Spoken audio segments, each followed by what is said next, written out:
Muy bienvenidos. Gracias, Fran. Hola, Paula, ¿cómo estás?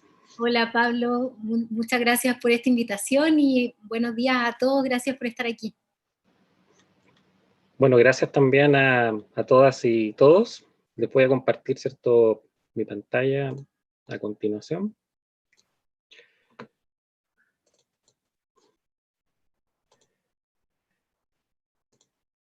Bien. Entonces, como lo decía Fran en la introducción, vamos a abordar, ¿cierto?, algunos principios y estrategias que nos van a permitir desarrollar actividades de trabajo colaborativo con nuestros estudiantes. Y esto, por cierto, cobra bastante relevancia a la luz de algunos antecedentes también que les queremos compartir, ¿cierto? Y que también se han ido generando desde el departamento de pregrado, ¿ya? Por lo tanto, dentro de los objetivos de aprendizaje está primero que todo que podamos identificar algunos principios y criterios para el desarrollo de actividades de trabajo colaborativo en contexto de enseñanza remota, y también que podamos identificar algunas estrategias para implementar actividades colaborativas tanto en contextos sincrónicos como asincrónicos. Y bueno, la idea no es solamente, ¿cierto?, contarles un poco, darles alguna orientación en relación con este tópico, sino que también que tengan la oportunidad de poder dialogar con sus pares. Por lo tanto, vamos a tener también una actividad de grupos pequeños para que puedan, ¿cierto?, compartir algunas ideas que tienen que ver justamente con la actividad que les vamos a proponer más adelante.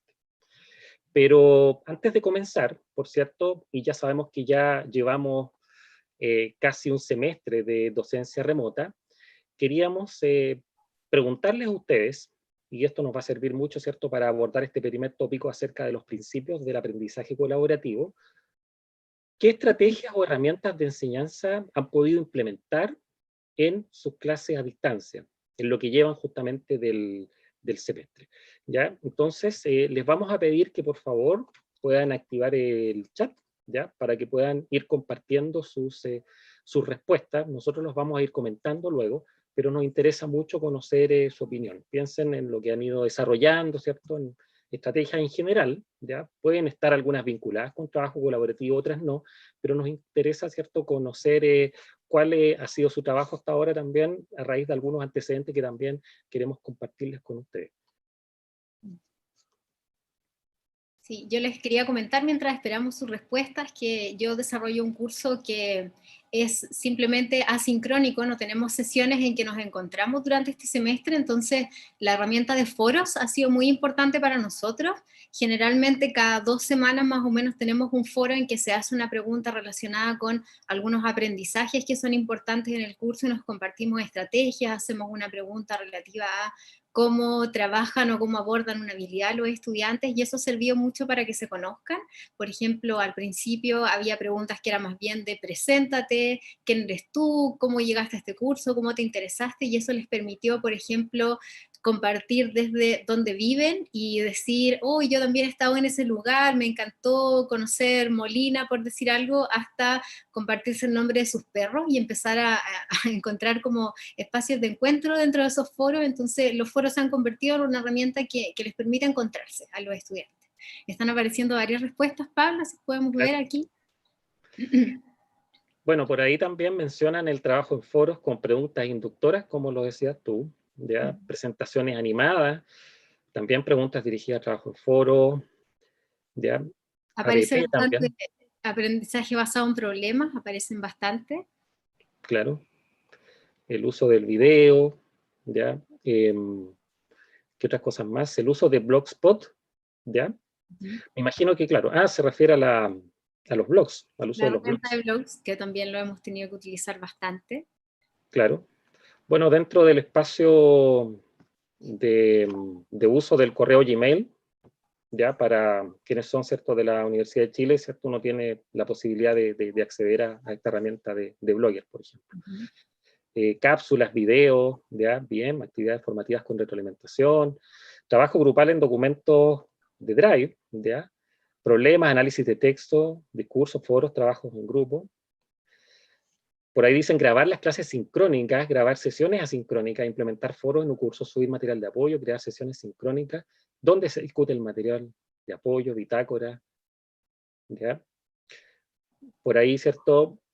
Rosemary pregunta, o sea, perdón, nos comenta, reemplacé una prueba por un cuestionario, los ayudantes también son alumnos, están preparados, están preparando el cuestionario y apoyarán la respuesta. El cuestionario promete prácticas que haría en caso de. O sea, ahí ya tenemos incluso una metodología, así que para que la noten por ahí, ¿cierto? Y la puedan comentar, pero como ya les comenté, vamos a tener luego una actividad de grupos para que puedan también compartir estas experiencias, bueno, además de justamente trabajar en la actividad que les vamos a proponer. Bien. Claro, en algunos casos puede que los foros justamente no hayan sido muy participativos, pero ahí a lo mejor, ¿cierto?, podemos comentar un poquito más adelante acerca de cómo procurar de que eso, ¿cierto?, pueda ocurrir, que haya más participación, análisis de casos, podcast, ¿ya? Bien, bien. Bueno. Parece que ha sido este semestre una oportunidad como de volvernos creativos en nuestras clases. Hemos tenido que encontrar muchas respuestas que a lo mejor en las clases presenciales no se nos hubieran ocurrido o no hubiéramos encontrado oportunidad de hacer. Vemos esto con la multiplicidad de herramientas que aparecen en estas respuestas en nuestro chat, así que gracias a todos por compartirnos todas estas ideas. Bueno, absolutamente de acuerdo con lo que plantea Pauli, y además que, claro, esta es una gran oportunidad, ¿cierto?, independientemente de lo que sabemos, lo que ha significado esta situación de emergencia para todos, ¿ya?, para toda la comunidad universitaria, pero también ha sido una gran oportunidad de poder explorar cosas que nunca antes habíamos hecho. Así que eso es súper bueno y por eso es tan importante juntarnos y que podamos también compartir esta experiencia, ¿ya?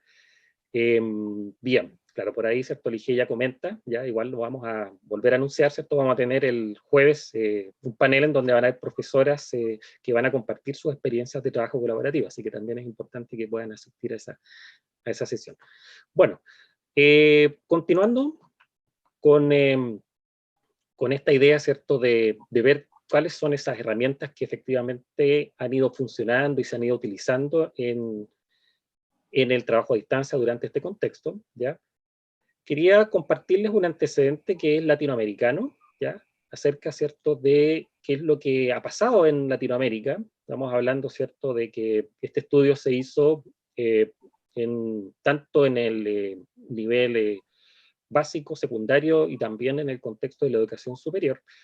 Y efectivamente ahí tienen más o menos cuáles fueron las respuestas, ¿ya? Gran parte, ¿cierto?, usa portafolio, ¿ya? El uso de los blogs que ustedes los mencionaron, el tema de los foros también, que fue muy mencionado, también se utiliza bastante. Trabajo colaborativo, ¿cierto? Y también videos de estudiantes, también cosas que ustedes mencionaron por ahí, ¿ya? No sé qué te parece, Pauli, ¿cierto?, estos resultados. Sí, creo que hay dos tipos de herramientas que podemos notar aquí. Tenemos dos grupos que podemos notar. Primero, los blogs y los portafolios parecen ser herramientas más bien personales. Sabemos que los portafolios que utilizamos mucho, yo los uso mucho, por ejemplo, son herramientas de reflexión personal, y los blogs generalmente, aunque tienen una parte de interacción como con los comentarios, no se mueve mucho, o podemos nosotros solicitar que los estudiantes se comenten entre ellos los blogs, pero a veces resulta un poquito forzado, ¿cierto? Tenemos la herramienta de foros que aparece acá y de trabajo colaborativo, pero parece que se utilizan menos, o acá no aparecen con tanta presencia. Entonces sería bueno como tratar de fomentar el uso de estas herramientas, sobre todo porque en el contexto en el que estamos ahora, y pensando en quienes tenemos, por ejemplo, estudiantes de primer año, tenemos una alta población de estudiantes que no han logrado conectar con sus compañeros durante este año. Tenemos muchos estudiantes que ni siquiera alcanzaron a conocer el campus este año, no conocen cuáles son sus salas, dónde están los pasillos por los que ellos deberían haber estado caminando este año. Entonces, hay una oportunidad ahí que no está a lo mejor tan explotada como pudiéramos hacerlo, para encontrarse, para reírse con los demás, para conocer a nuestros compañeros, y por eso es bueno a lo mejor mirar este elemento que aparece en cuarto orden aquí de trabajo colaborativo. Pero ¿qué será ese trabajo colaborativo? Es lo que queremos conversar en este espacio. Gracias, Pauli. Bueno, vamos a entender justamente por trabajo colaborativo, que es una herramienta que en realidad está basada justamente en un enfoque del aprendizaje, de que no solamente nosotros aprendemos, como lo comentaba Pauli, ¿cierto?, de manera individual, no solamente un proceso cognitivo que ocurre al interior del individuo, sino que estas fueron cosas que también con el tiempo se fueron descubriendo. se gana mucho cuando el aprendizaje justamente tiene una base social y cuando uno de alguna manera tiene la oportunidad de compartir justamente con los demás. Entonces, si nos aproximamos a una definición de trabajo colaborativo, ¿ya? Una aproximación porque podemos ver también muchas definiciones donde nos vamos a encontrar muchos enfoques, que si bien es cierto, como ya algunos ya conocen, quizás la teoría constructivista que plantea justamente esta idea de la importancia del aprendizaje activo, también aparece posteriormente el socioconstructivismo, en donde justamente se involucra esta idea del trabajo colaborativo, en la medida que también nuestros estudiantes tengan la oportunidad no solamente de desarrollar justamente un aprendizaje activo desde su individualidad, sino que también que tengan la oportunidad de desarrollarlo en parejas o en pequeños grupos para alcanzar objetivos de aprendizaje comunes. Por lo tanto, se trata de actividades estructuradas intencionalmente para que pueda aprenderse, ¿cierto?, con otras y otros, y quienes también, como lo decía recién, se involucran también, la idea es que se puedan comprometer activamente a trabajar juntos para alcanzar aprendizaje significativo. Y por lo tanto, eso no es automático, ¿cierto? No basta solamente con reunirse con otro para que mágicamente esto ocurra, sino que aquí también es fundamental justamente la guía del docente para que pueda justamente utilizar el espacio de colaboración, de encuentro social, para poder generar nuevos aprendizajes. Por ese motivo, cuando estamos hablando de actividades basadas en el trabajo colaborativo, se rompe, ¿cierto?, con esta idea de que la enseñanza se fundamenta en la transmisión de conocimiento, sino que a lo que apunta el trabajo colaborativo es generar las condiciones necesarias para que los propios estudiantes los construyan con la guía de un docente. Por lo tanto, la idea es poder entregar esas condiciones en el sentido de que los estudiantes, las estudiantes tengan la oportunidad de saber de que esos conocimientos, esos saberes que probablemente nosotros vamos a promover en nuestra asignatura, también están abiertos. Es decir, que nuestros estudiantes también pueden participar de eso. Y que el conocimiento siempre es algo que está en desarrollo, no es algo definitivo. Por lo tanto, también el aprendizaje colaborativo tiende justamente a poner el énfasis en de qué manera a partir justamente de la discusión, de la colaboración, también esos espacios permiten un aporte justamente al conocimiento que el mismo docente quiere promover. Por lo tanto, se rompe justamente con esta lógica de la clase vertical tradicional, facilitando que el saber se construya y distribuya, ¿cierto?, entre todas y todos. ¿Ya? Como sabemos, vivimos no hace ahora, sino que, no ahora, sino que ya desde hace ya su buen tiempo, un acceso a la información que no era el que teníamos antes, ¿ya? Y eso ha implicado, ¿cierto?, la democratización del conocimiento. Por lo tanto, en esa línea también es importante que observemos que los estudiantes a lo mejor ya no están esperando que el profesor le entregue, ¿cierto?, la información, sino que ya guiándose a lo mejor por el programa, ¿cierto?, buscando por aquí y por allá, seguramente van a encontrar la información. Entonces lo importante es ver que ellos van a realizar justamente con ese saber, con esa información. Y por otro lado, también en ese sentido, en la medida que nosotros, como ya les comentaba, no es algo automático que suceda el hecho de que los estudiantes se junten en grupos y se generen dinámicas de trabajo colaborativo, pero si nosotros orientamos bien el trabajo, vamos a permitir de que también nuestros estudiantes vayan tomando protagonismo en sus procesos de aprendizaje. Y esto implica también establecer relaciones con también las vivencias previas, ¿ya? No solamente cognitivas, sino que también todos los acercamientos previos que nosotros tenemos, ¿ya?, a los saberes, ¿cierto?, a los problemas que se colocan como parte de los desafíos propios de una asignatura, puedan tener esa vinculación. Por tanto, también esto podríamos decir que es uno de los requisitos para que efectivamente se pueda producir esa implicación con el aprendizaje. Bueno, como lo adelantaba Pauli, ¿cierto? En este contexto de emergencia, ya es cierto de que ha sido muy difícil, sobre todo para estudiantes de primer año, poder establecer justamente esta colaboración, porque primero, lógicamente, para poder desarrollar colaboración con los demás, con la guía del docente, es necesario que nuestros estudiantes se puedan conocer. Y eso es algo muy importante. Les quería compartir acá un antecedente de la encuesta de experiencia estudiantil, ¿ya? Que se desarrolló hace un tiempo atrás a la docencia remota de emergencia, ¿cierto? En el contexto que estamos viviendo aquí en la Universidad de Chile. Y efectivamente, como lo podemos observar, ¿cierto? En esta pregunta, en donde a los estudiantes se les consulta qué tanta preocupación le generan las situaciones que aparecen descritas ahí en la pantalla.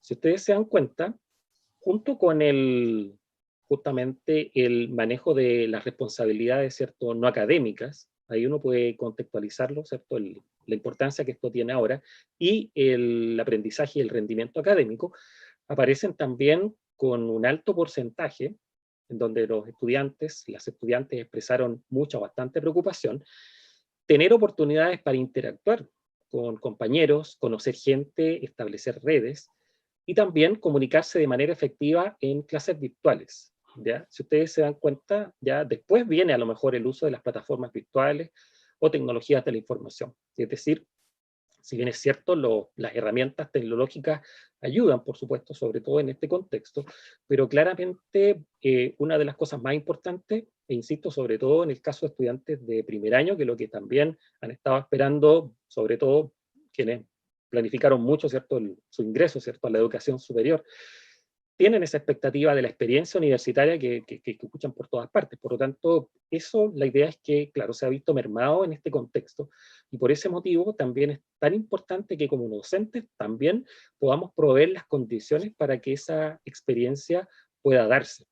Entonces, en ese sentido, también el plano de las interacciones, también el plano de cómo se abordan justamente comunicacionalmente esas interacciones, y también justamente el plano emocional influye bastante justamente en que esto pueda fluir, tiene una implicación directa con el aprendizaje. Es decir, estas no son dimensiones que corran por carriles separados, sino que efectivamente están muy imbricadas en el aprendizaje colaborativo y en el aprendizaje social en general. Es decir, que es un requisito para que efectivamente esto pueda suceder.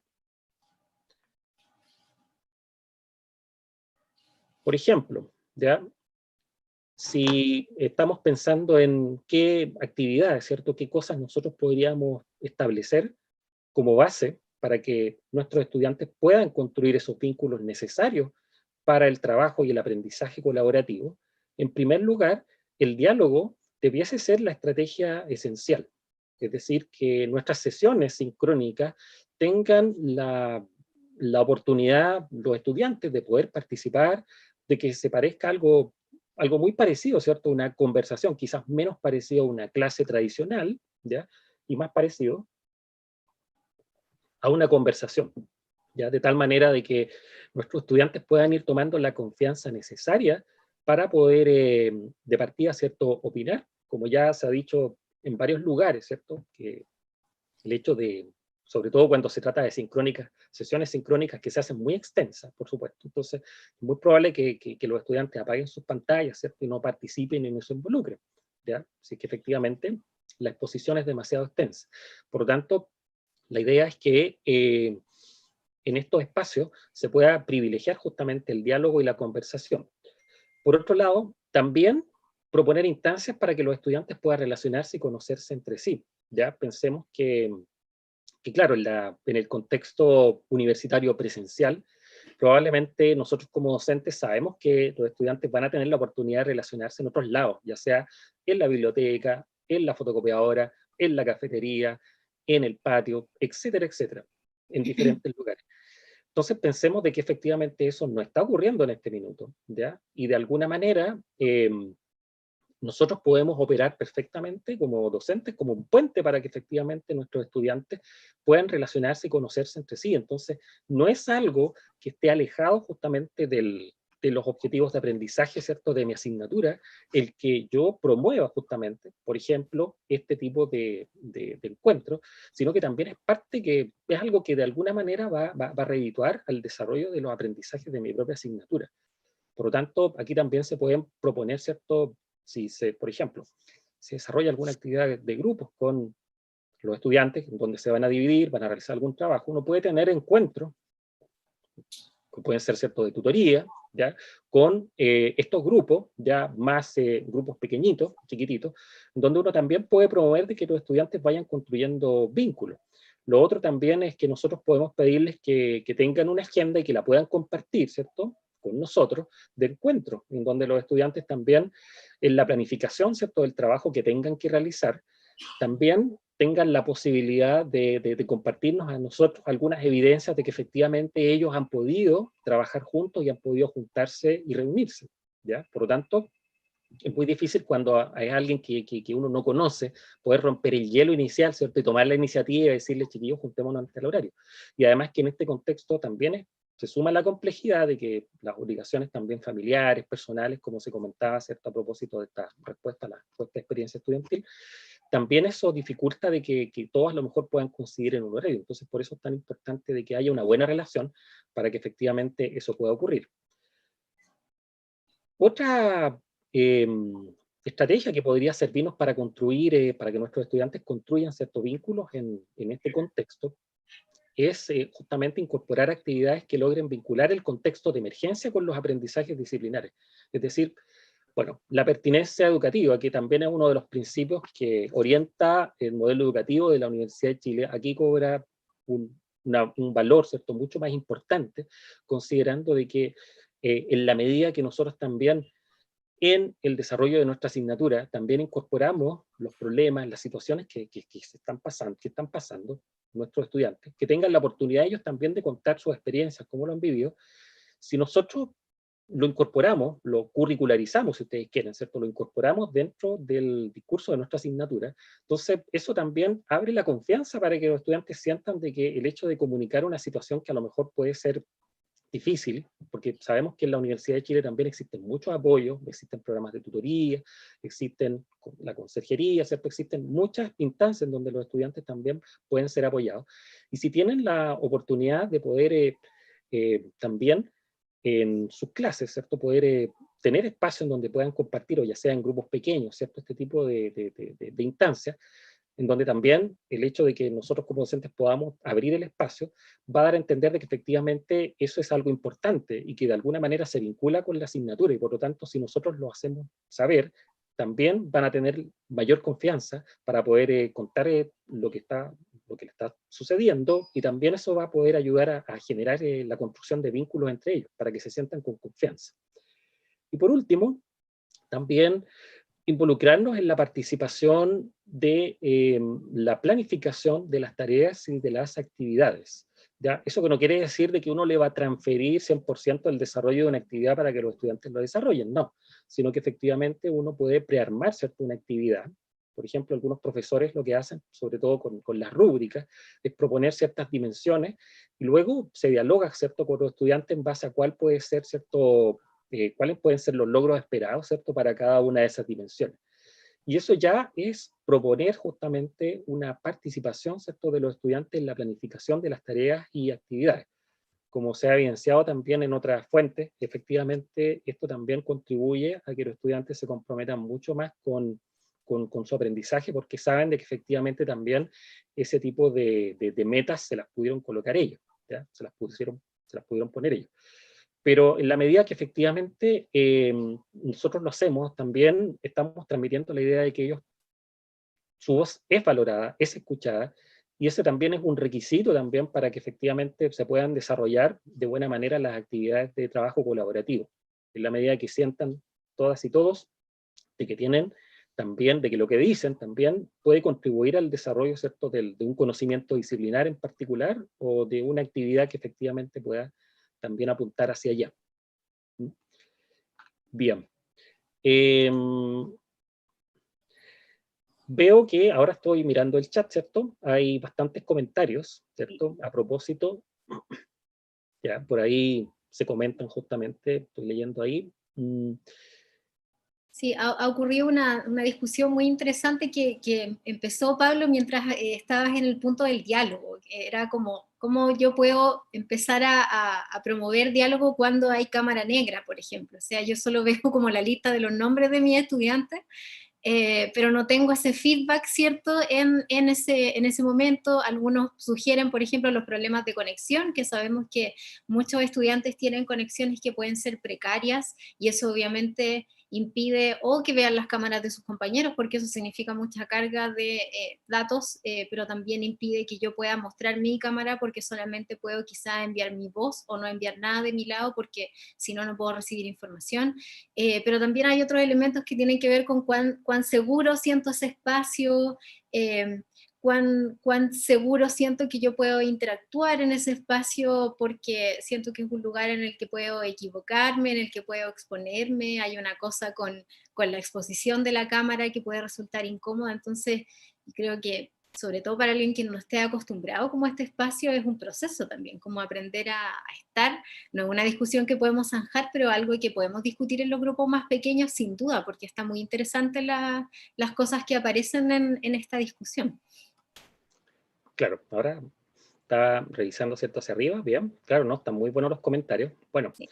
lo que les puedo comentar, ¿cierto?, a propósito de esto, es que aquí también se requiere que, bueno, un poco lo va a comentar Pauli más adelante, una buena articulación entre las actividades asincrónicas y sincrónicas, ya en el sentido de que también exista la disposición previa, cómo uno genera esa disposición previa para que los estudiantes participen. Por ejemplo, ¿ya?, planificando, ¿cierto?, cosas que en el contexto asincrónico se les va a solicitar, ¿cierto?, que desarrollen, ¿ya?, para que en el contexto sincrónico, ¿cierto?, ellos puedan conversar o dialogar acerca de eso, que es justamente como también se le denomina, ¿cierto?, el modelo del aula invertida, ¿ya?, en donde de alguna manera se articula claramente, ¿cierto?, o sea, la sesión sincrónica se entiende solamente en la medida que está vinculado con un trabajo previo que hicieron de manera sincrónica los estudiantes, y puede ser también a través de un foro, ¿ya?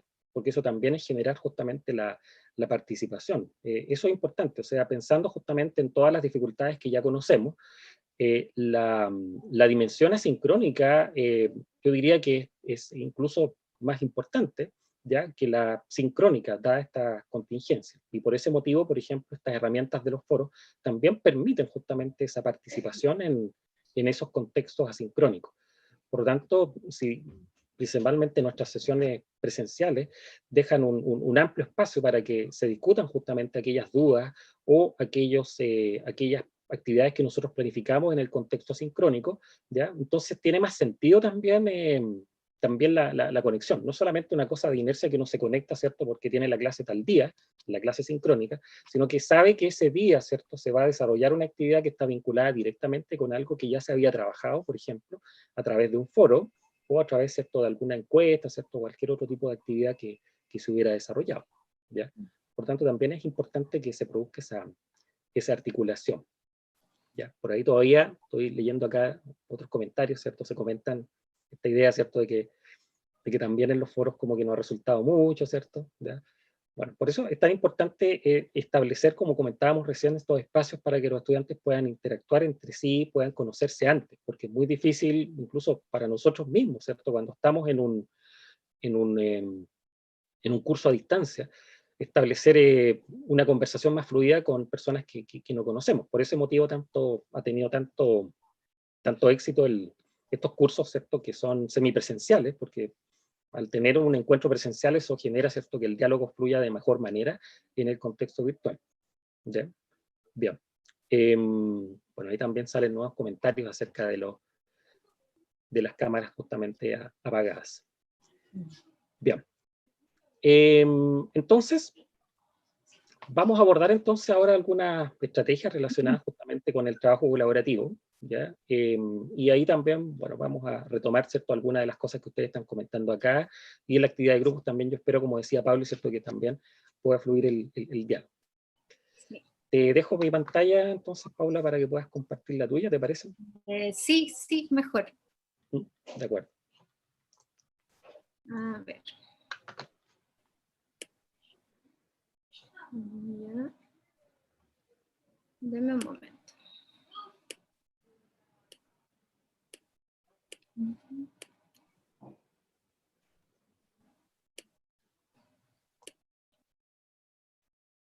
Les comparto esta presentación. ¿Ve mi PPT, cierto? Sí, se ve. Ok. Ahí sí, la pantalla completa. Bueno, han aparecido muchas preguntas, lamentablemente no voy a poder seguir viendo lo que pasa con el chat mientras hablo, pero simplemente quiero referirme a 3 aspectos relativos a cómo planificar actividades para que retomemos esto en la conversación más adelante, y voy a darles algunas herramientas luego. Lo primero es decir que cuando planifiquemos actividades es súper necesario que explicitemos cuál es el objetivo de lo que queremos hacer.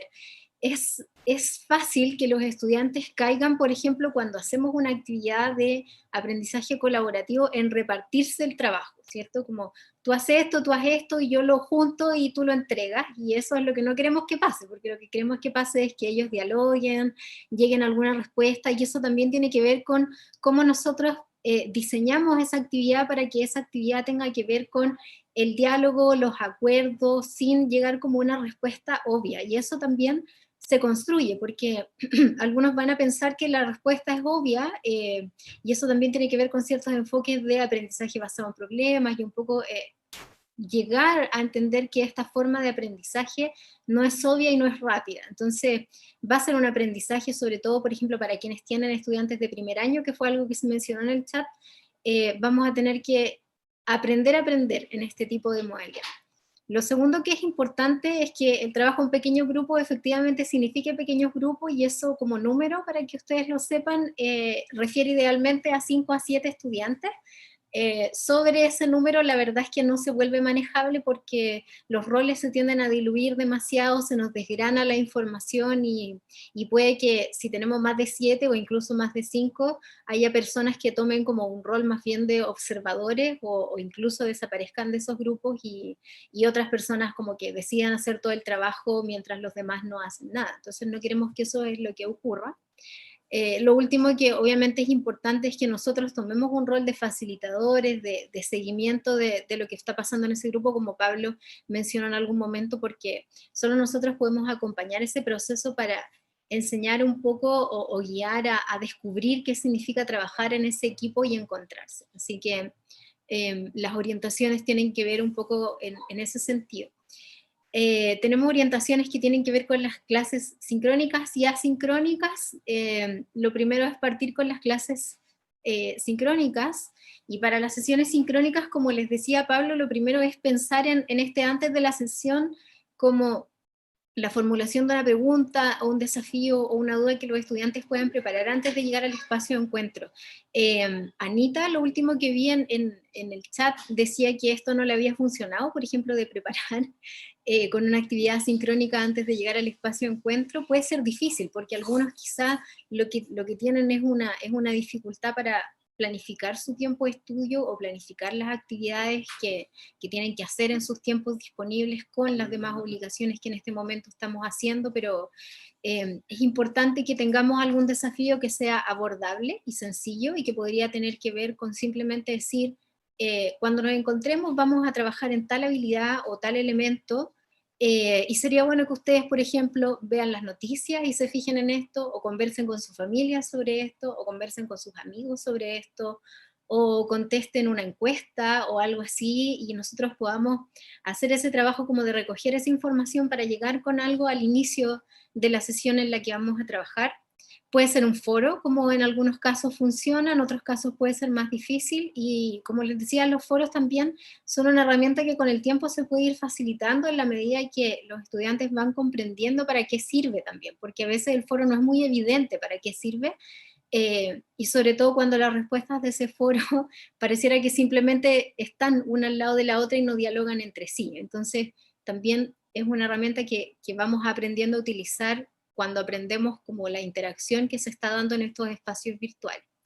Una vez que lleguemos a la sesión, es súper importante tener un elemento de inicio o de apertura formal que nos permita generar expectativas sobre cómo va a ser el espacio de interacción y de aprendizaje colaborativo, que es lo que estamos esperando, y algo que es importante ahí, y un poco para trabajar este dilema de la pantalla negra, yo creo que tiene que ver con la dinámica de la cátedra en general. Cuando nuestras cátedras están pensadas o a veces nos ocurre sin quererlo, quizá que nuestras cátedras se transforman en un espacio en el que solo nosotros hablamos, ¿cierto? Y no hay tanto espacio para que los demás participen. Los estudiantes tienden a caer en ese rol, como que quizá entienden que ellos no pueden participar o que su participación no es deseada o que no hay mucho espacio para que ellos puedan participar, tienden a caer en ese rol. Entonces apagan su cámara, apagan su micrófono y simplemente dejan puesto el Zoom y se quedan ahí. Entonces tenemos que tratar de dar estos espacios y eso se puede hacer desde la apertura, por ejemplo, con un espacio formal para activar los conocimientos, sus vivencias, sus estrategias, como tratamos de hacer nosotros acá, preguntándoles qué herramientas ustedes están utilizando en su docencia. Podemos explicitar cuál es el objetivo de lo que se quiere lograr en este espacio colaborativo, que no es solo entregar un contenido, sino que es lograr una habilidad, lograr un aprendizaje, y eso se logra en la interacción entre los compañeros. Y una cosa que no puse aquí, pero que creo que es importante a partir de lo que estamos conversando, es también que esa apertura tenga un momento como distendido. A veces los chiquillos lo que necesitan es conversar simplemente y que haya un momento que sea de apertura de micrófono. Yo, por ejemplo, inicié este semestre una sesión en la que partí diciendo, y era una clase de otro curso en el que se hacía como a las 4 de la tarde, y dije, estoy súper contenta porque hoy día almorcé pollo con papas fritas. Y ellos lo encontraron súper divertido, entonces en el chat empezaron a decir, ay, qué rico las papas fritas, me encantan, y empezaron a hablar como de sus comidas favoritas.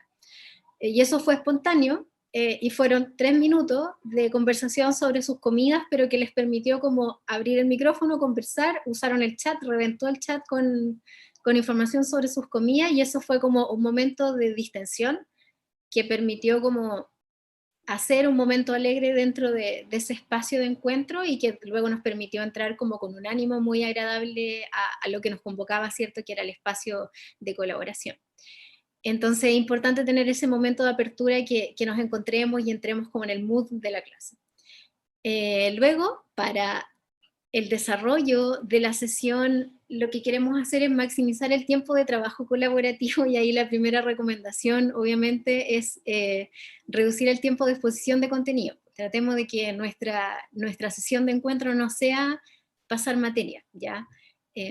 A veces hay muchas cosas que tenemos que explicar con nuestra voz, con nuestra cara, pero obviamente si podemos tratar de traspasar esos elementos más bien de cátedra a videos que ellos puedan ver dentro de la semana, eso es óptimo, porque podemos así aprovechar el tiempo de conexión entre todos para encontrarse y para discutir y para resolver dudas, como algunos mencionaban dentro del chat en esta sesión, para así un poco como trabajar la interacción más que la entrega de contenidos, porque hay otras vías que son tanto más efectivas para entregar esa información sin usar este espacio en otra cosa. También es importante que se fomente y ustedes vayan recordando que existen esas vías de participación en el espacio de aprendizaje, como el video, como el audio, como el chat, y que si alguien no quiere abrir el video por X motivo, que también está el chat para participar, y que ustedes están leyendo los comentarios y que en algún momento van a decir, bueno, como dijo Francisca en el chat, es súper importante tal y tal cosa, qué buen comentario te tiraste, no sé, Rodrigo, etcétera. Y a veces, bueno, eso puede ser difícil porque obviamente nuestra atención es limitada, y obviamente ahora yo que estoy hablando no puedo estar mirando el chat al mismo tiempo porque no me da como mi capacidad operativa para estar en las dos cosas, pero por eso tenemos como el equipo, en este caso ahora Pablo está atento a eso y yo estoy exponiendo, y nos damos vuelta el rol en otro momento, pero si tenemos un ayudante puede hacer ese rol, o si trabajamos en equipo para las sesiones, alguien puede estar atendiendo eso o mirando si alguien levanta la mano, para que puedan participar y planifiquemos dentro de ese espacio momentos para abrir el micrófono, por ejemplo. Es súper importante que permitamos que si alguien quiere hablar lo pueda hacer con cámara apagada, o si alguien quiere dar una opinión la puede hacer por escrito y no con cámara y audio, por ejemplo, para poder adaptarnos a lo que sea más cómodo para los estudiantes. También es importante que podamos promover que haya un espacio formal para que los estudiantes compartan el trabajo preparatorio de la sesión, que digan lo que hicieron, y tener un plan B en caso de que no compartan nada, porque obviamente nos va a pasar, y sobre todo al principio, que no quieran compartir. Así que para no tener ese silencio incómodo en que nadie comparte, tener algo que compartir en ese momento. y obviamente tenemos que explicar la dinámica de las actividades colaborativas que vamos a hacer en ese espacio, cuáles son los productos o qué queremos que compartan al final, y cuáles son los tiempos de esa actividad, como queremos que dediquen 5 minutos a compartir tal cosa, queremos que después se tomen 10 minutos para planificar tal y tal actividad, vamos a tener 10 minutos al final para una plenaria, etc. En mi experiencia, y yo participo, por ejemplo, de un curso donde se forman tutores, las primeras actividades de este tipo son más bien como acogotadas, un poco como que les cuesta, pero cada vez que vamos repitiendo este tipo de actividades se les hace más fácil, porque ya entienden la dinámica, ya como que se soltaron de trabajar con personas que no han visto mucho, y en la medida que vamos repitiendo un poco la estrategia, puede ser mucho más sencillo porque ya están preparados para el que va a pasar en ese espacio. Finalmente, para cerrar la sesión, una estrategia que les propongo es tratar de volver a los objetivos de aprendizaje y recoger qué es lo que los estudiantes han recogido, valga la redundancia, de lo que pasa en ese espacio. Entonces, una herramienta que yo he utilizado se llama ticket de salida. Esto en una clase presencial se hace con un papelito que ellos recortan de su cuaderno y se escribe por un lado y por el otro lado. Y por un lado del papel, y ahora lo haríamos, por ejemplo, por el chat de Zoom, sería escribir qué aprendí en esta sesión, o qué me llevo de esta sesión, qué me pareció importante, cuál es el aprendizaje como más clave, muy cortito, 1 o 2 líneas, y por el otro lado del papel, o segunda pregunta, qué creo que necesito reforzar, o qué creo que necesito seguir trabajando, o qué dudas me quedaron de la sesión. Ustedes, como les decía, podrían hacerlo por chat, podría ser privado al profesor en caso de que no quieran compartirlo con todos, o podrían hacerlo, por ejemplo, con un formulario Google, les ponen el link y ellos lo llenan. Y esto es muy fácil de revisar para nosotros, simplemente es hacer una panorámica y nos permite saber con qué efectivamente se quedaron los estudiantes, que a veces puede ser diferente a lo que nosotros planificamos que fuera su aprendizaje principal, y eso siempre es muy interesante. Y también nos permite recoger esas inquietudes que a lo mejor rápidamente no vamos a recoger, sobre todo cuando hay trabajo de grupos y no alcanzamos a pasar por todos los grupos, por ejemplo. Eso es una alternativa y que se demora 5 minutos, no requiere más que eso. Realicemos obviamente una plenaria o síntesis de ese trabajo realizado, tratemos de tomar cuáles fueron los aprendizajes centrales, se puede hacer dentro de la sesión o se puede hacer fuera del espacio de encuentro, mandando por ejemplo una reflexión pedagógica después de haberse encontrado. Y finalmente, si es necesario, podríamos adelantar las actividades de preparación para la sesión siguiente. Entonces, bueno, la otra semana cuando nos volvamos a encontrar, vamos a hacer tal y tal cosa, les pido que por favor realicen estas actividades para la sesión siguiente. Así que para las sesiones sincrónicas, esto es lo que sugiero. La idea es que con la consistencia de la estrategia, esto debería empezar a hacerse un poquito más fácil. Se supone que, o sea, debería empezar a pasar que a medida que conozcan la estrategia los estudiantes con esta como recurrencia de lo que va pasando, deberían sentirse un poco más confiados de abrir su cámara, o de abrir el audio, o de participar en el chat, pero tenemos que permitir que ellos también puedan como participar desde su naturalidad, y también entender si alguien no quiere mostrarse porque a lo mejor ese día, no sé, no se alcanzó a levantar, o a lo mejor su casa siente que no está como presentable. Eso puede pasar, pero el chat a veces permite muchas cosas y que muchos participen de formas que les permiten expresarse mucho mejor. Ahora quería mostrarles solo algunas herramientas sencillas de cómo utilizar actividades asincrónicas, y me voy a centrar en la última que les voy a mostrar, y las tres que son los foros, las herramientas de colaboración informáticas y la revisión entre pares. Los foros, algunos les funcionan y otros no, como estamos viendo en el chat, así que cuando puedan conversar en la actividad de grupos vamos a ver cómo hacerlos un poco mejor. Mi sugerencia, y esto ya lo hemos reiterado varias veces, es que las preguntas sean desafiantes, que no tengan una respuesta obvia. Siempre es muy importante que esas preguntas tengan que ver más bien como con una exploración de un problema, más que con arribar a una respuesta. Eso siempre permite que aparezcan como diferentes aristas de un problema, o cómo lo han vivido, por ejemplo, cómo han enfrentado un problema durante el semestre, ojalá relacionado con abrir o cerrar tópicos con las sesiones sincrónicas. También otra cosa que es importante es utilizar como en la formulación del foro verbos que estén escritos como en tercera persona, o sea, en plural, perdón. Tratemos de llegar a una respuesta, ¿cómo ustedes han? Entonces, tratando de usar ese lenguaje más que una directiva en segunda persona, como un tú, como responde esta pregunta, tratemos de responder o respondamos, o cómo ustedes han, etcétera. Eso permite también como llegar a esa idea de que es algo colectivo. Es importante moderar ese espacio, entonces cuando empiecen a aparecer estas respuestas como, estoy súper de acuerdo con lo que dijo mi compañera, tratar de uno estar ahí también, como, pero ¿en qué estás de acuerdo? ¿Cómo podrías extender esta idea? ¿Por qué no te fijas en este otro elemento? Y tratar de fomentar esa participación. No podemos dejar como el foro sin esa interacción en la que tenemos que estar nosotros. En el caso de este semestre, por ejemplo, que lo he utilizado mucho, mis ayudantes hacen esa labor, sobre todo durante la semana, para estar presente y responder a esos comentarios que recogen lo que dicen los compañeros.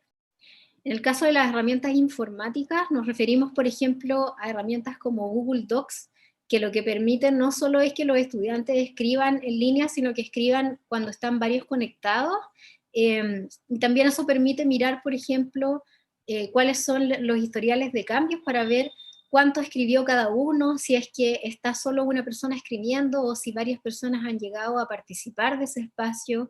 Es bueno que nosotros o un ayudante solicite acceso de edición a esos documentos, por ejemplo, para resolver una pregunta corta que nosotros les demos para que evaluemos. Se está llegando a un balance en las responsabilidades, hay un rol que alguien esté cumpliendo como de manera muy acaparadora y nosotros podamos sugerirles que se compartan mejor esa responsabilidad. Podemos sugerir ahí que no solo utilicen Google Docs, sino que también puedan hacer Excel de manera colaborativa o PowerPoint, otras cosas. Hay muchas herramientas que funcionan de esta forma y después podemos recordar que esas herramientas también tienen funcionalidad de chat, también se pueden juntar en Google Meet mientras se comparten pantalla, entonces debemos de ofrecerles esas alternativas y no obligar, obviamente, si es que tenemos estudiantes que por sus obligaciones familiares y de otros ramos no se puedan conectar a la misma hora, es decir, que no haya una penalización asociada si eso no se puede cumplir. Y lo último que les quería mencionar era las evaluaciones entre pares, que si no las han hecho, quiero contarles que son muy, muy útiles porque las evaluaciones entre pares no solo les permiten a los estudiantes recibir información importante, por ejemplo, para mejorar sus trabajos, sino que también les permiten apropiarse de los criterios de las evaluaciones que nosotros estamos haciendo, y son una oportunidad para recibir evaluación formativa en estos tiempos en que somos pocas manos para todo el trabajo que tenemos que hacer. Entonces, lo que les quiero sugerir es, para quienes no lo hayan hecho, es que planifiquen en sus cursos espacios para tener avances de las entregas de las evaluaciones que tengamos. Entonces, por ejemplo, en mis cursos que enseño escritura, hay planificados espacios para tener un avance de un ensayo o de un informe o la planificación de un trabajo, y dispongo para mis estudiantes algunas pautas de cotejo o algunas rúbricas que son muy sencillas y que ellos pueden utilizar para revisar el trabajo de uno o dos compañeros. Y lo que yo propongo a mis estudiantes es que ellos se centren en los aspectos que están bien logrados de sus trabajos y que planteen más que las críticas, es decir, más que digan como esto lo hiciste pésimo, que se fijen más bien como en cuáles son las dudas que tienen o cuáles son las cosas que no les quedan tan claras, como para que ese comentario tenga una orientación positiva. Y eso es muy bueno porque hay muchos estudiantes que en este momento tienen muchas dudas sobre su desempeño. Hay muchos estudiantes que lo que más necesitan en este momento es una validación sobre su propio conocimiento y necesitan como que alguien les diga que están haciendo las cosas bien. Yo no tengo ninguna duda de que ustedes son profesores preocupados por sus estudiantes, pero hay muchos que necesitan más validación y es una súper buena forma de hacerlo. Las pautas de cotejo no necesito explicarlas porque todos las conocemos. Las rúbricas lo que tienen es que son un poquito complejas de repente de construir, pero les quería mostrar un ejemplo en particular de una herramienta muy sencilla de utilizar que se llama rúbrica de un nivel, que es esta. Las rúbricas de un nivel son una herramienta que se puede utilizar, y este es un ejemplo que construí para efectos de este taller, que lo que tienen es un nivel, como dice su nombre, que se pone al medio de una rúbrica como esta. Tenemos una rúbrica que tiene espacios en blanco a la izquierda y a la derecha de un desempeño esperado que se pone en una tabla. Entonces aquí esta sería una tabla como para un ensayo, y tenemos al medio un desempeño esperado que podría ser, por ejemplo, para una introducción. La introducción plantea algunos antecedentes de contexto para comprender el tema en estudio, incorpora citas que permiten verificar las afirmaciones entregadas, etcétera, etcétera. Al lado izquierdo, lo que podemos pedirle al estudiante que revisa el trabajo de su compañero es que describa cuál es el desempeño actual de ese estudiante. Entonces, que mire la introducción y defina y describa qué es lo que pasa con esa introducción, qué es lo que ve, qué es lo que puede apreciar, si está cumplido, digamos, ese criterio, y describa en relación con ese desempeño esperado, de manera descriptiva, sin tener juicios de valor, simplemente como viendo lo que está. Y luego se pasa al otro lado de la rúbrica, y la pregunta es, ¿cómo puede alcanzar el desempeño esperado? Y en el caso de que el desempeño actual y el desempeño esperado sea el mismo, ¿cómo podría superar ese desempeño? Es decir, ¿cómo este trabajo podría brillar, ser mucho mejor? Y este es el espacio más creativo de la rúbrica, que sería más bien como, ¿cómo yo puedo aportar a que mi compañero mejore su desempeño y sea mucho mejor su trabajo? Y aquí es donde aparecen las dudas, las sugerencias. Yo creo que podrías agregar este dato, mira, sabes que yo manejo esta información y te sugiero que agregues esto y esto. Y es muy sencillo utilizar.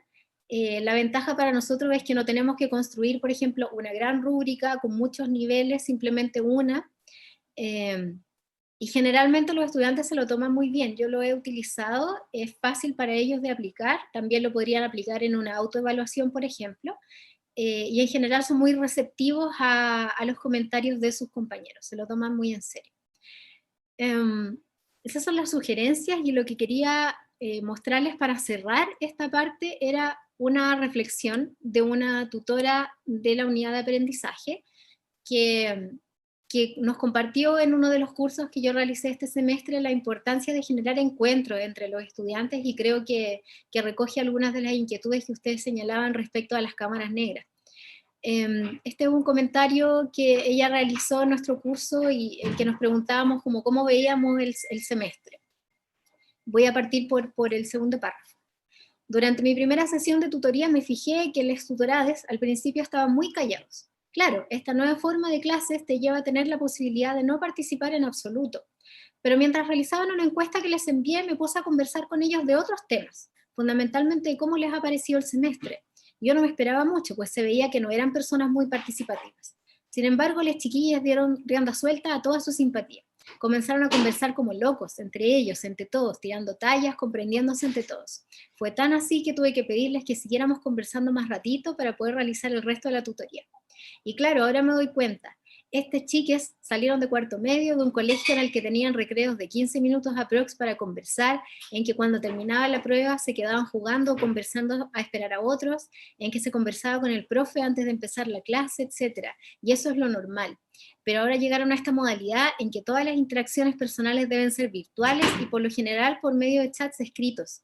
Si a eso le sumamos que no conocen a mucha gente en la facultad, estas chicas estaban nacidos de conversación, de hablar y ver la cara del otro, de tirar un chiste y ver cómo todos se ríen, de sentir la atención y las palabras del otro un poco más cerca. Al menos yo tengo la fortuna de que mi tutoría es justo antes del horario protegido.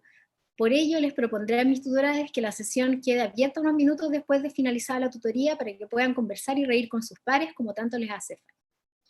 Así que creo que esto nos habla, y ella lo notó muy bien, de la necesidad también de tener un espacio no estructurado para poder conversar simplemente.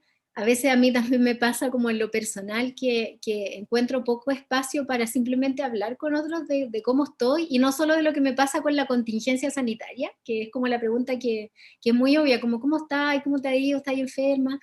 Y hablar de otras cosas que sean divertidas, que sean graciosas, y a lo mejor eso es lo que nos falta para generar esa confianza, para abrir las cámaras, abrir los micrófonos y encontrarse. Vuelvo a ti, Pablo. Bueno, en realidad se ha estado dando una dinámica también de aprendizaje colaborativo en el chat, porque han habido muchos comentarios que también las mismas profesoras y profesores han ido complementando y desarrollando, así que eso es muy, muy interesante, ¿cierto? Muy bueno. Yo fui tomando nota, Pauli, ¿cierto?, de varias cosas que comentaron, ¿cierto?, los asistentes en relación a lo que tú planteabas, y la verdad es que me gustaría a lo mejor dejar esto como para el final, para el cierre, como para darle pie a la actividad de grupo, ¿cierto? Y no quitarle más tiempo a eso. No sé si te parece. Sí. Bien. Eh, entonces, Pablo nos va a mostrar, ¿cierto?, cuál es la actividad que vamos a desarrollar ahora, ¿ya? En la cual les comento para quienes no han participado en esta aplicación de grupos pequeños, en algún momento ustedes se van a ir, ¿cierto?, a una sesión con otros de los participantes que están acá, y bueno, y van a trabajar justamente con quienes estén en su grupo, y bueno, les voy a enviar, ¿cierto?, algunos avisos para que sepan cuánto tiempo les va quedando, pero van a tener 20 minutos para desarrollar justamente esta actividad, y luego van a volver justamente a la sesión principal, ¿ya? Y ahí vamos a poder justamente compartir un poco las cosas que ustedes desarrollaron, ¿cierto? Y a ver también si podemos dar algunas luces de lo que ustedes también han ido desarrollando, pero creo que ha sido bien fluida el trabajo de innovación que se ha ido desarrollando también, ¿cierto?, en el chat, donde se han compartido, ¿cierto?, muchas buenas ideas. Y más o menos ese es el espíritu del trabajo colaborativo, o sea, asumir, ¿cierto?, de que este conocimiento que todos queremos tener, ¿cierto?, cómo hacer mejor nuestras clases en docencia remota, es algo que está abierto. Por tanto, es muy importante, ¿cierto?, abrirse al trabajo colaborativo también con nuestros pares. Entonces, también, si tienen la oportunidad de tener esos espacios de encuentros con sus colegas, también es importante aprovecharlo, así como se ha aprovechado también, ¿cierto?, este espacio en el chat. Eh, Pauli, no sé si quieres compartir Ah, ya, espérate. la presentación. Me confundí yo misma. Ya. Sí. Entonces, nuestra actividad de grupos es muy sencilla. Creemos que, bueno, algo que nos cuesta y nosotros tuvimos la intuición de que esa iba a ser la inquietud, era cómo lograr que los chiquillos puedan colaborarse y participar de los espacios. Entonces, lo que queremos hacer es que se junten en pequeños grupos y puedan conversar para idear una sola actividad de trabajo colaborativo concreta para realizar en el espacio de sus cursos. Algo ojalá que sea común a todos los participantes que se encuentran en este espacio, sea para una sesión sincrónica o asincrónica según las necesidades que ustedes detecten. Lo que sugerimos es que se centren en esas actividades que faciliten el vínculo entre participantes, es decir, conocerse, encontrarse, generar lazos, generar confianza. Lo que vamos a hacer es dar 20 minutos para este encuentro, entonces ahí ustedes pueden presentarse, ver cuáles son sus inquietudes, cuáles son sus necesidades específicas. No sé, Pablo, si podemos reproducir la información del PPT en los grupos pequeños, como pregunta. Y luego de volver en el espacio grupos, vamos a compartir algunas de esas actividades que aparezcan para que podamos llevarnos algunas ideas concretas para nuestros cursos, ¿ya? Claro, bueno, no podemos como reproducir el PowerPoint en los espacios de grupos pequeños, porque es como otra sesión, ¿cierto?, de Zoom, pero la idea es que puedan pensar, ¿cierto?, en alguien que pueda, un representante que pueda comunicar después por el micrófono, ¿cierto?, las conclusiones de a lo que llegaron, o bien a través del mismo chat. Bien, muchas gracias por participar en las sesiones de grupos pequeños. Sabemos perfectamente de que siempre el tiempo se hace muy corto, pero imagino que efectivamente han tenido mucho que compartir y eso creo que también promueve el valor que tiene el hecho de también que los profes tengan esa oportunidad de poder compartir esta experiencia, porque eso de verdad que ayuda bastante como para tener mejores orientaciones justamente para abordar este contexto. Pauli, ¿estás por ahí? Sí, acá estoy. Perfecto.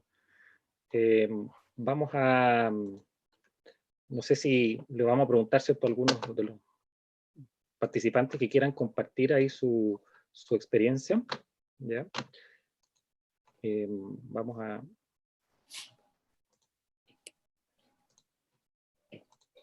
Vamos a abrir ahí el micrófono, es decir, ahora cualquiera de los presentes ahí puede abrir su micrófono y tomar la palabra si quiere.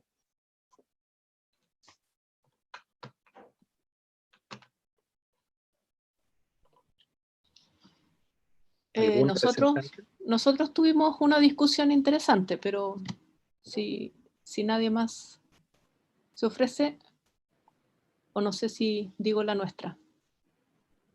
Continúa, Anita.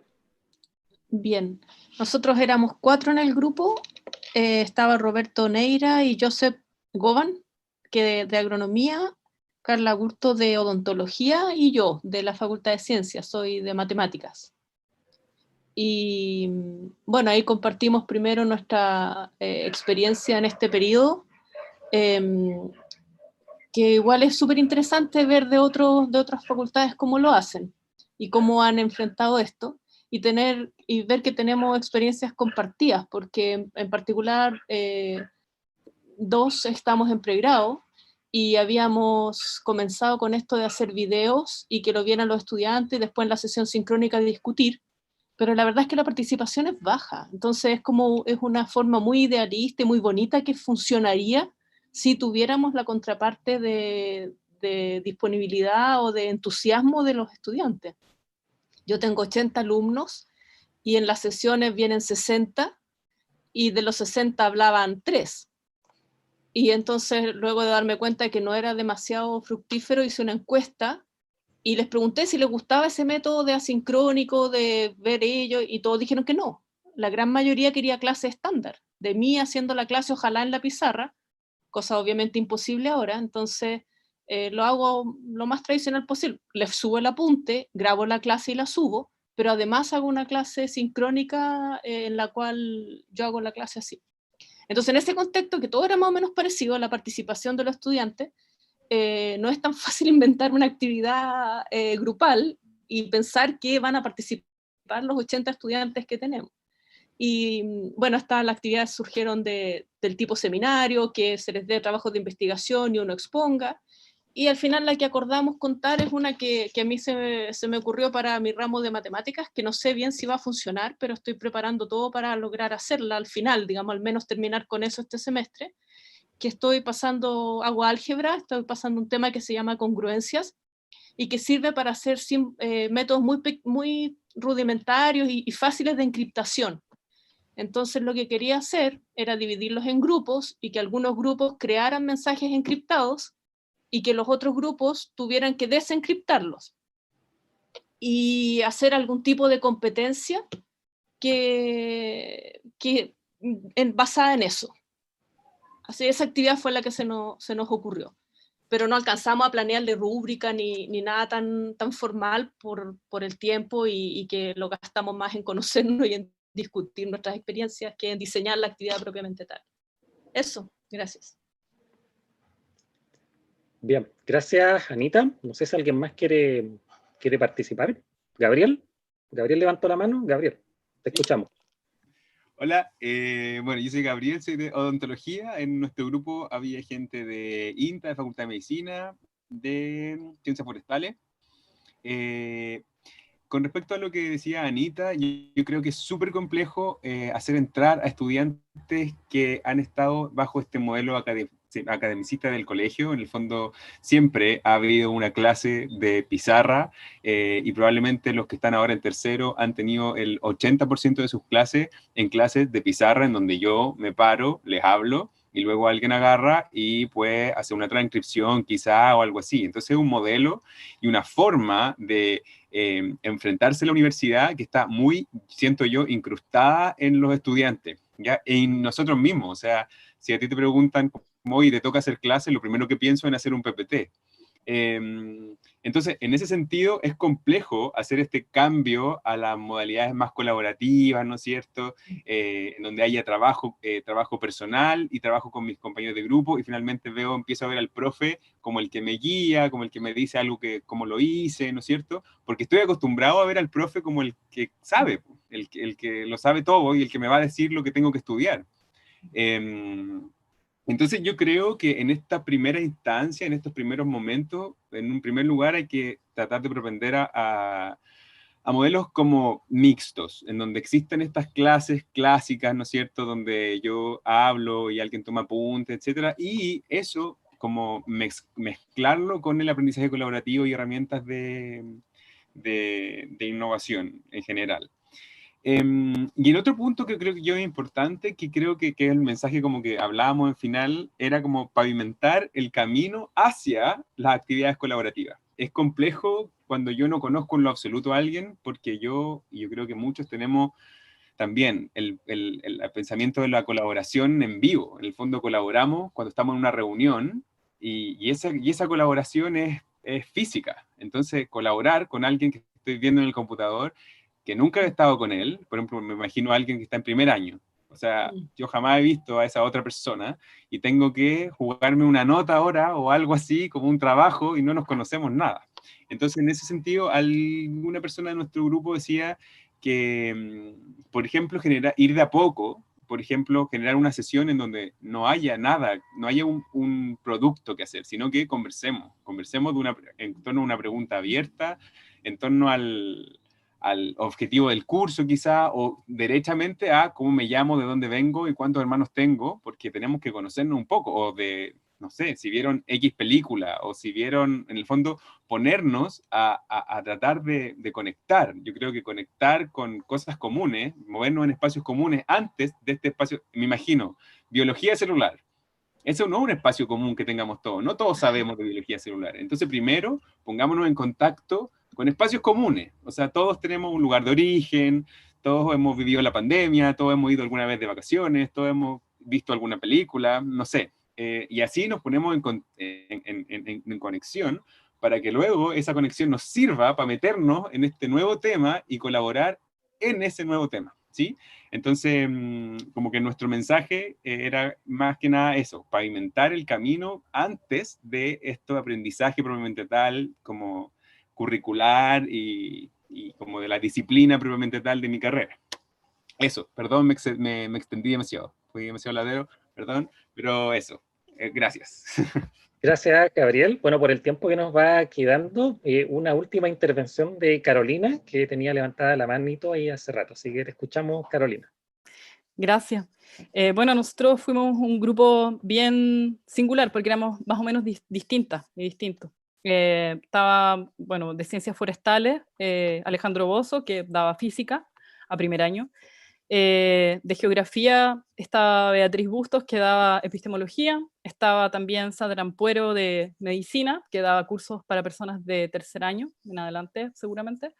Y yo que doy clases de filosofía en la Facultad de Derecho. Entonces éramos igual bien distintas y distintos. Entonces más que nada lo que hicimos fue compartir nuestras experiencias y más bien tener algunas dudas que nos gustaría presentar, más o menos para que nos indicaran cómo poder hacerlo. A todas las personas habíamos tratado de hacer estas actividades colaborativas, había alguna idea de que quizás funcionaba mejor en personas de primer año, teníamos experiencias diferentes en eso. A mí me había resultado también bien con personas de segundo en adelante, curiosamente, porque o sea, esto de dividirlas en grupos, darles trabajos o tareas semanales que tuviesen que ver con preguntas abiertas respecto de las cuales se pudiesen posicionar.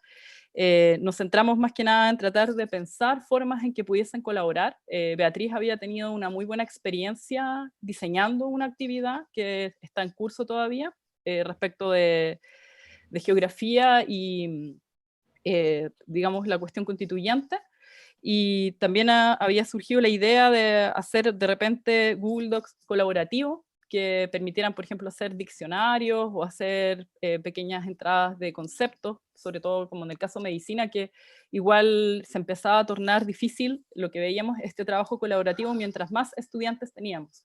O sea, es muy distinto que le pasaba a Beatriz, que trabajaba con grupos pequeños, de 40 más o menos, y nosotros, o 20 y tantos, que nosotros que trabajamos con 80 en física y derecho y 200 en medicina.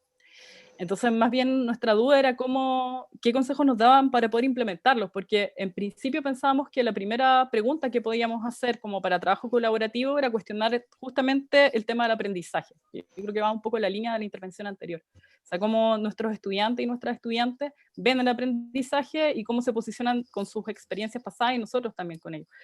Pero más bien nos surgía esa duda, ¿cómo poder dejar este espacio para poder hacer trabajo colaborativo en grupos muy masivos, como lo que le pasa a nuestra colega de medicina o lo que nos pasaba a las personas que hacemos clases sobre 80 personas, básicamente? Bien. Bueno, gracias Carolina, gracias a los asistentes. Voy a tomar un poco lo que preguntaba Carolina, ¿ya? Y ahí Pauli seguro va a complementar.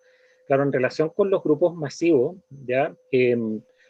Quizás la sugerencia también es dividir en grupos más pequeños. Puede ser, ¿cierto?, en una sesión sincrónica, como ustedes lo pudieron vivir ahora, ¿cierto?, en esta experiencia con este taller, pero también, ¿cierto?, no necesariamente para toda la clase se va a citar, ¿cierto?, a todo un grupo, sino que también se pueden trabajar, ¿cierto?, con grupos más pequeños, y para que sepan siempre, porque eso también, el tema de afianzar los vínculos con el grupo, contribuye, como decíamos, ¿cierto?, recién al desarrollo del aprendizaje colaborativo. Por ejemplo, a través de cursos se puede utilizar la herramienta de distribución de grupos, donde los estudiantes saben perfectamente cuál es su grupo, y ahí ustedes también pueden tener un diálogo más directo con ellos, y se puede abrir un foro, ¿cierto?, por cada uno de estos grupos. Pero en general, ¿cierto?, la sugerencia en grupos masivos, ¿cierto?, es dividirla. Eso es lo que te puedo por lo menos comentar. No sé si Pauli quieres complementar ahí. Sí, yo me he informado de algunas metodologías que tienen que ver como con las aulas invertidas, en que el espacio de encuentro, sobre todo en aulas tan masivas, y lo he buscado justamente en contextos de aulas, por ejemplo, de medicina o de ciencias, que son aulas de 150, 200 personas, tienen que ver con eso, que en el fondo el tiempo como de revisión o de acceso al conocimiento más duro o más declarativo sea fuera del espacio de la clase, y que lo que ocurra en la clase sea resolución de problemas o aplicación de conceptos, o más bien como de trabajo práctico con eso, más que llegar a escuchar eso que tengo que aprender, porque en el fondo lo que yo puedo aprender de mi profesor mediante un video lo puedo hacer en el espacio que no es sincrónico, por ejemplo, que es lo que nos está pasando ahora. O yo puedo leer un libro, o yo puedo leer un manual. Entonces, si yo tomo ese espacio de encuentro para resolver dudas o resolver un problema, o de encontrarme con mis compañeros para ver cómo abordamos una problemática que no tiene una respuesta como declarativa en un libro o en la respuesta del profesor, creo que esa es la forma también de verificar esos aprendizajes, que es un poco, no es solo declarar o decir, ¿cierto?, declarativamente lo que yo estoy aprendiendo, sino que poder utilizar ese conocimiento en otra cosa. Creo que eso también nos permite que los estudiantes sepan si están aprendiendo o no, es decir, me sé de memoria esto o también lo puedo usar para resolver un problema. Y creo que esa es una forma, no es fácil de resolver, no es una respuesta como concreta a la que estoy dando, pero invitaría a eso, como a tratar de buscar estas metodologías de aula invertida que nos pueden ayudar con estas clases muy masivas, y han tenido muy buenos resultados en otros lugares.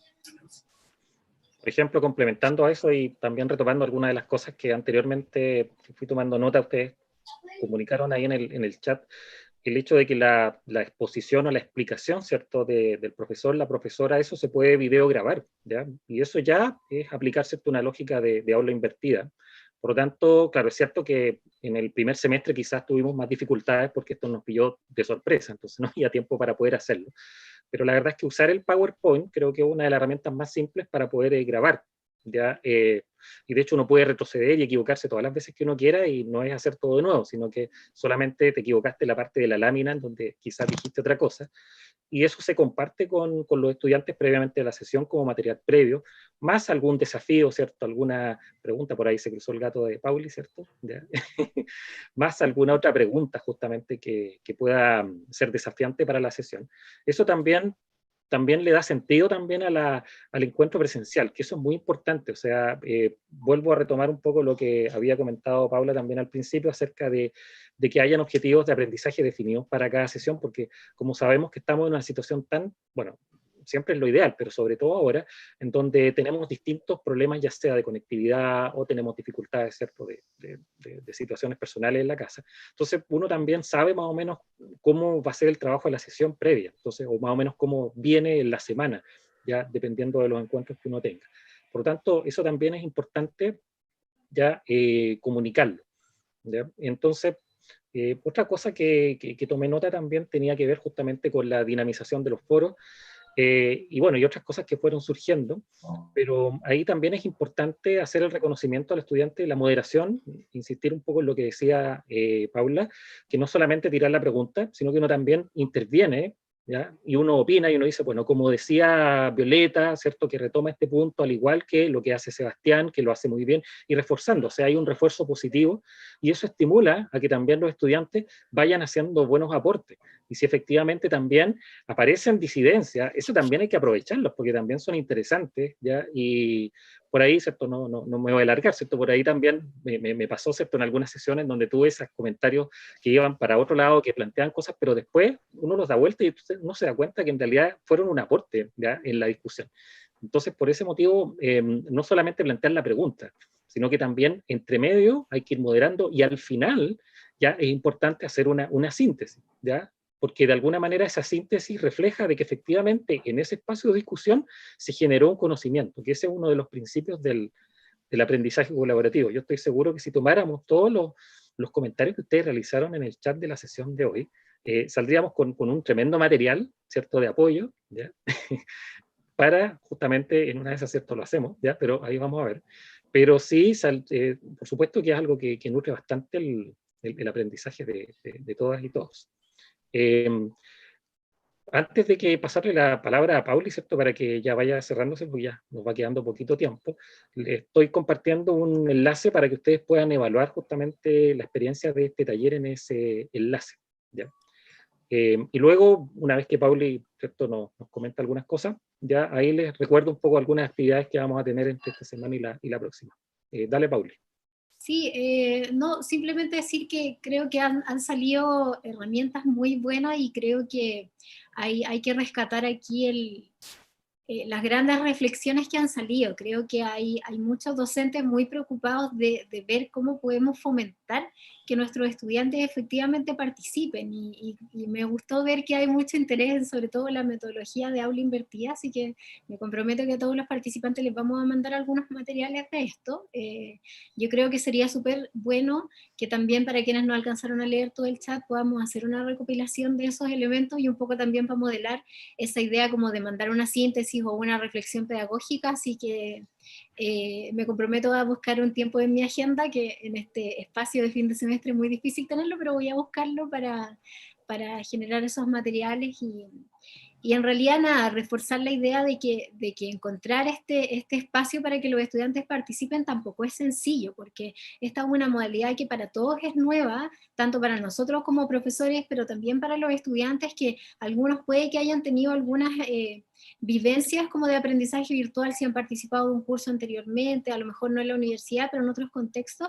Entonces todos estamos aprendiendo a cómo nos movemos en este espacio, cómo participamos, cuán cómoda me siento mostrando mi casa o incluso como qué me pongo para salir en la pantalla y que los demás puedan verme y cuál es el rollo que me paso como yo mentalmente de qué es lo que están pensando de mí cuando me ven hablar. Entonces, yo creo que esa misma inquietud de que a lo mejor ustedes han sentido cuando están dando la clase y no escuchan nada y hay como un silencio sepulcral de su computador y es como me estarán escuchando, se estarán riendo de mí o qué, eso mismo es lo que ellos sienten cuando están tratando de ver si es que abren su micrófono o no. Entonces, esa inquietud que es muy humana es la que tenemos que tratar de como sortear, generando un espacio de confianza en el curso. Así que eso es un proceso de generar un espacio de aprendizaje y de apañe mutuo entre los estudiantes y nada, pues en realidad les agradecemos por estar aquí y esperamos que se hayan llevado algo útil. Les vamos a seguir compartiendo algunos materiales.